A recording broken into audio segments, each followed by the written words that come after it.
Korte Suprema ang pamilya nina dating kadre ka Eric Celis at dating NTF-ELCAC spokesperson Dr. Lorraine Badoy para sa kanilang kalayaan mula sa detention facility ng Kamara matapos silang i-contempt sa pagdinig. Narito ang balita ni Margot Gonzalez. 6 na araw na ngayon mula nang natitine sa Kamara ang dating kadre na si Jeffrey K. Eric Celis at dating NTF-ELCAC spokesperson Dr. Lorraine Badoy. Nakakulong pa rin sila hanggang ngayon, hunger strike.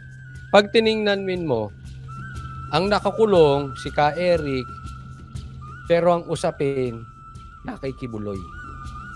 Ang usapin nasa SMNI. Ganyan po sila katindi. Isipin ninyo. Sinabi ng mga tambaluslos, your days are numbered. Mga smuggler. Bilang na araw, yan po ang sinabi ni Marcos, yan po sinabi ni Romualdez. Bilang na araw ng mga smugglers. May nakakulong ba? May naikulong ba?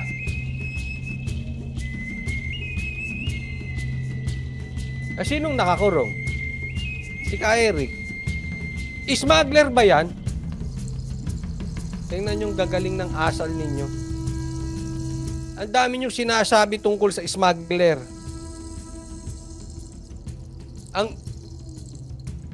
Ang inasikaso ninyo, dahil balat sibuyas kayo,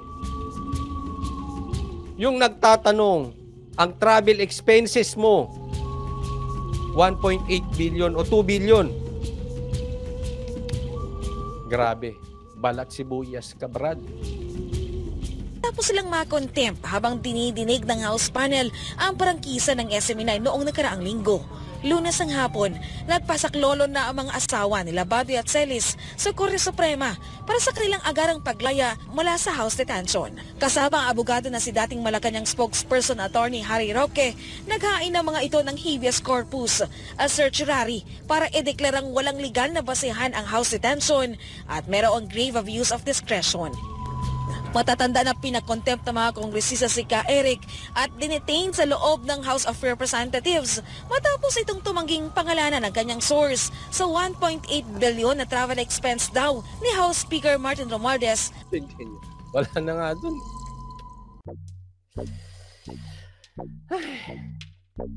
Hindi ko na malaman kung ano. But if you will ask me, grabe ang politika ngayon. Naawa ako sa mga Pilipino.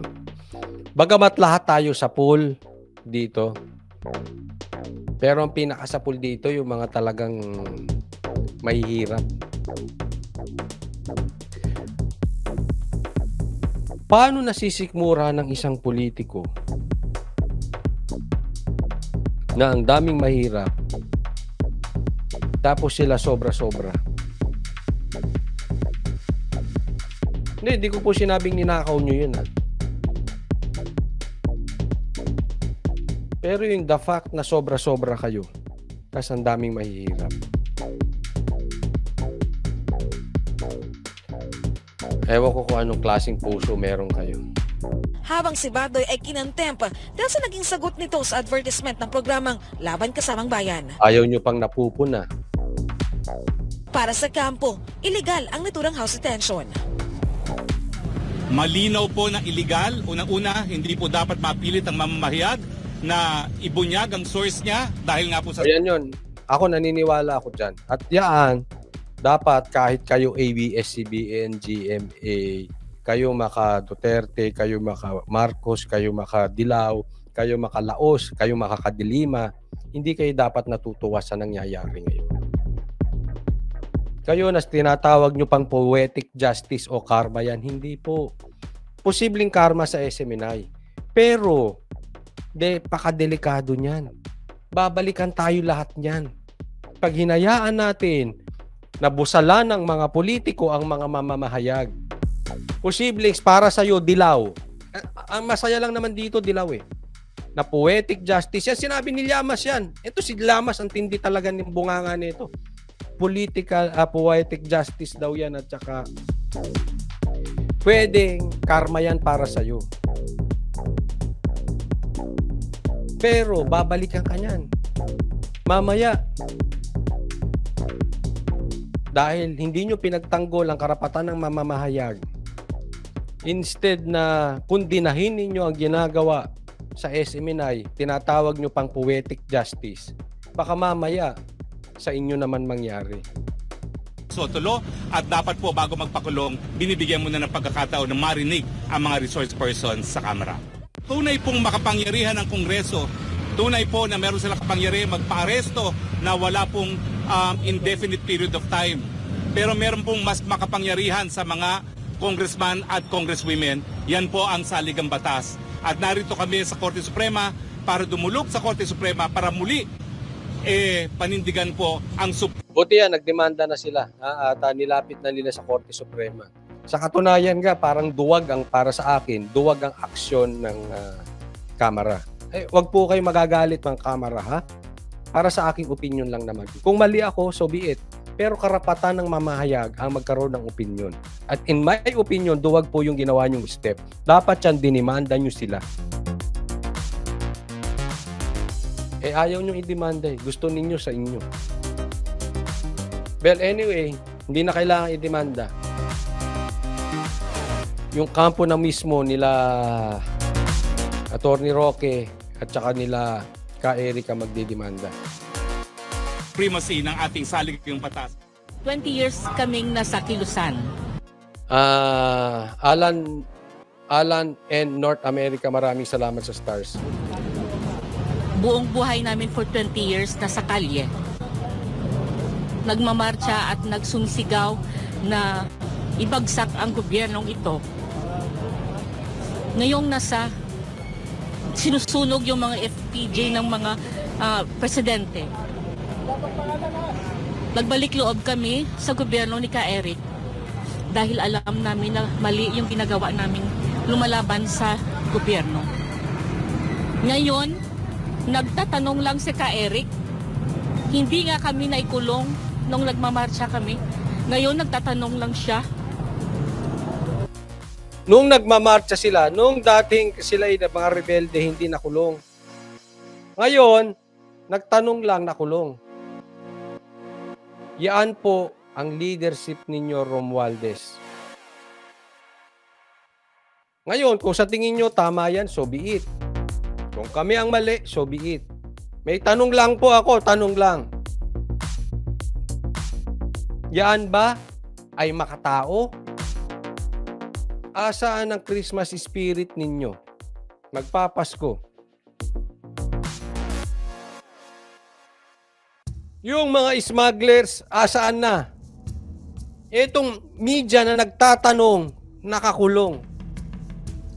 Ako tanong lang, ayan ba isang senyales na bumalik tayo sa diktador? Tayo ba ay nasa martial law? Kulong agad. Saan ang justice nun? Sana mapakinggan kaming wala silang ginawang masama as far as yung ating batas is concerned. Naniniwala naman ang mga petitioner na agad na aaksyonan ng Korte Suprema ang kanilang apela. Paano ka hindi magiging emotional dito? Gutom ang taong bayan dahil sa mga smugglers.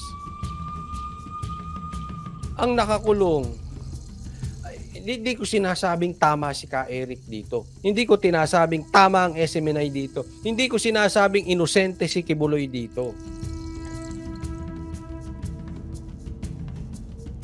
Ang issue dito, ano ba ang talagang intensyon nyo?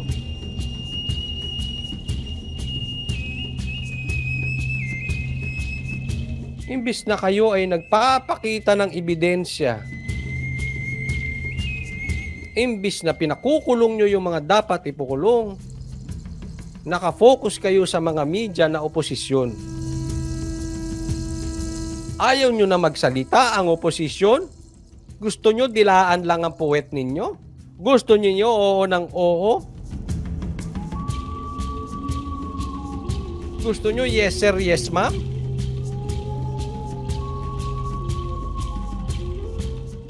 Gusto ng mga asawa nila Badoy at Celis na makasama mga ito bago ang Pasko. Sa kanilang petisyon, gusto nilang makalabas Jayan Nene, maraming salamat po. Ang house detention ang dalawa bago o sa December 15. Po na nag-file kami, naglagay po sila ng rush na annotation. Kasi habeas corpus po, pinaka mataas na prioridad ng hukuman. Dahil ang habeas corpus, matagal na pong sandata yan para pangalagaan ang kalayaan ng mga mamamayan. So naniniwala po kami na didinggin kaagad ng Korte Suprema to dahil ito nga po ang pinakamataas na prioridad sa ating hukuman. Ayun, malalaman natin asa ng panig ng Korte Suprema. Kasi ito minamadali nila dahil magpapasko na nga naman. Gusto nila aksyonan ito agad bago mag-15. Abay, nauna pa yung kung nagawang aksyonan itong hinaing demanda kay PRRD na Makabayan Black, aksyonan nyo rin itong mabilis. Tayo po'y magbantay. Makikita naman natin kung asaan ngayon ang Korte Suprema. In the spirit of Christmas, na siguro in God's will, masusolusyonan agad ito. Siyempre, ang ina ni Ka Eric ay noon tang Martes hanggang ngayon na umiiyak umaga at hanggang gabi. Kaya ang labang ito ay hindi lang para kay Wala ko ka, ang laban na ito ay para sa iyo. Eric, para rin sa buong pamilya namin. Pamilya, kailangan makasama namin yung aming asawa. Sana mapakinggan kami ng Supreme Court na medyo agabyado sila sa nangyari sa kanila. Ayan, Supreme Court, malalaman namin. Magpapasko po, tingnan natin kung ano ang puso ng Supreme Court. Ito hindi lang po ito laban ni Ka Eric. Kaya nga alam mo, marami pong galit na yung iba naman ay hindi sila talaga panig kila Ka Eric, kila Kibuloy, no? Ng mga kagaya ko kasi dati binira kasi meron silang pinapagtanggol na hindi namin gusto, no? So hindi po ito issue dahil gusto namin sila Ka Eric or sila Kibuloy. Ito ay issue na ang ipinaglalaban dito ay yung makapagsalita. Hindi nyo pwedeng busalan ang bibig namin. Wag. Kasi alam mo, yun, pag pinabayaan natin tong nangyari kay Kibuloy, ginagawa nila kay Ka Eric, yan po ay, sabi nga, panduduro. Yan ay pananakot sa media. Sumunod ka or pag inipit ka, tapos ka. Pag inipit ka, tapos ka. Nakita nyo kung anong nangyayari ngayon. Malaking channel pa yan, SMNI yan. Dikit pa yan kay Duterte. So hopefully they will rule in our favor. Samantala, binaliwala naman ng asawa ni Celis ang mga kritisismo sa ginagawang hunger strike ng kanyang asawa habang nakakulong sa pasilidad ng Kamara. Matatandang nag-hunger strike si Celis at si Badoy bilang pagprotesta sa ginawang pagpapadetine sa kanila ng House panel. Wala po akong masabi. Wala. Karapatan nilang magsabi na kung ano-ano. Para sa akin po, hindi natin ma-appreciate ng tao. Kung magbabash sila, so be it. Para sa Just